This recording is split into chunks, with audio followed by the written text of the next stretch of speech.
औज़ु बिल्लाहि मिनश शैतानिर रजीम बिस्मिल्लाहिर रहमानिर रहीम अल्लाहुम्मा सल्लि अला मुहम्मद व आले मुहम्मद। IGL के इस्लामिक मेडिसिन सिस्टम में एक मरतबा फिर आपका स्वागत करते हैं। इस्लामिक मेडिसिन सिस्टम इसलिए क्योंकि हम इस्लामिक इकोनॉमिक सिस्टम पर भी वीडियोस बना रहे हैं और एक गैर सूदी निज़ाम की तरफ आपको दावत दे रहे हैं। उसी तरह इस्लामिक मेडिसिन सिस्टम में गैर केमिकल सिस्टम पर हम काम कर रहे हैं। हमारा ये सिलसिला कुरान से शिफा हासिल करने का शुरू है और इसके चंद लेक्चर बने हुए हैं जिसमें हमने कुरान की अहमियत और कुरान खुद एक दवा बताया है।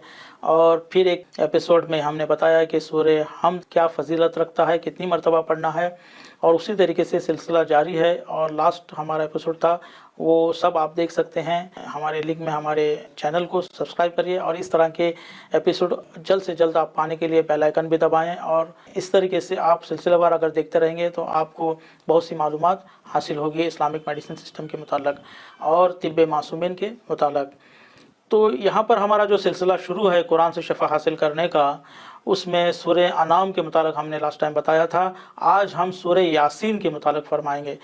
सूरह यासीन जैसा कि आप जानते भी हैं और पढ़ते भी हैं, जब भी कोई मरता है या फिर मौत होती है तब हम पढ़ते हैं। लेकिन सूरह यासीन मौत के बाद ही पढ़ने का सूरा नहीं है, बल्कि मरते हुए इंसान को बचाने के लिए भी सूरह यासीन का सहारा लिया जा सकता है। और बीमारी चाहे छोटी हो या बड़ी हो, उसके लिए भी सूरह यासीन हम पढ़ेंगे तो उसमें बहुत फ़ायदा आपको हासिल होगा। सूरह यासीन के मुतालिक एक हदीस है। यह हदीस जो हम बयान करते हैं दिरासतुन फ़ी तिब्बि रसूलिल मुस्तफ़ा से है, जो आयतुल्लाह तबरीज़ियान ने जमा की हुई यहाँ हदीसें हैं और उन्होंने और हवाले दिए हैं जहाँ से उन्होंने जमा की हैं, आप वहाँ पर देख सकते हैं। हदीस है अन्ना मन कतबहा सुम्मा शरबहा अदखलत जौफहु अल्फा दवा। जो इसको लिखेगा यानी सूरह यासीन को लिखेगा और उसको नोश फरमाएगा, यानी वो पढ़ने के बाद पानी पिएगा, तो खुदावंद ताला 1000 दवा उसके अंदर डालेगा। यानी 1000 तरह की दवा जो आप जैसे हम लोग खाते हैं, ब्लड प्रेशर भी खाते हैं और डायबिटीज़ भी खाते हैं, इन सब खाने के बजाय अगर हम सूरह यासीन पढ़कर पानी पिएंगे तो 1000 दवा हमारे अंदर चली जाएगी। व नज़अत अन्हु कुल्लिन गल्लिन वदा, और ये जाने के बाद तमाम मुश्किलें और तमाम बीमारियां दूर करेगी। तो सूरह यासीन के मुतालिक हम जानते भी हैं कि सूरह यासीन में शफा है और इतनी आयतें पढ़ना है। सूरह यासीन पूरा पढ़ना ही ज़्यादा बेहतर है, और अगर आप पूरा नहीं पढ़ सकते उसकी चंद आयतें भी काफ़ी हैं। लेकिन फिर मैं यही कहूँगा कि वो पढ़ने वाले के ऊपर है कि उसका तक़वा क्या है। एक और हदीस बयान करता हूँ। रसूलुल्लाह सल्लल्लाहु अलैहि वसल्लम ने अली से कहा कि या अली इक़रा यासीन फ़इन्ना फ़ी यासीन 10 बरक़ात।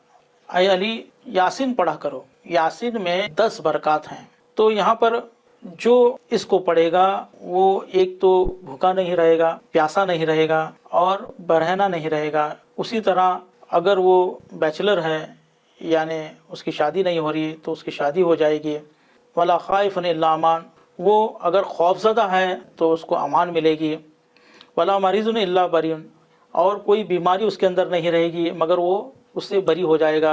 और कोई खबासत उसके अंदर नहीं रहेगी बल्कि उसके अंदर से निकल जाएगी। अगर वो मुसाफिर है तो वो उसके सफ़र में आसानी होगी। और अगर किसी मैयत के सामने उसको पढ़ा जाए तो खफ़फ़ अल्लाहु अन्हु, तो अल्लाह उसके अज़ाब को कम करेगा, यानी वो अज़ाब उसको नहीं देगा। तो इस तरह से 10 बरक़ात रसूलुल्लाह ने बयान की हैं सूरह यासीन के। तो अज़ीज़ान गिरामी, आपने देखा कि किस तरह कुरान जो है एक दवा भी है, उसके अंदर शफा भी है। और कुरान से हम शफा हासिल कर सकते हैं, दवा हासिल कर सकते हैं और अपनी बीमारियों का इलाज कर सकते हैं। मगर एतक़ाद ज़रूरी है और पढ़ने वाले का तक़वा भी ज़रूरी है। और इस तरीके से हम पूरा अल्लाह पर भरोसा करते हुए एक आयत भी कुरान की पढ़ें तो भी काफ़ी है। तो ये सिलसिला जो है और भी आगे चलेगा, और भी कुछ अगर सूरह हैं तो उसको भी मैं अगले एपिसोड में आपके सामने बयान करूँगा। हमसे जुड़ने के लिए शुक्रिया।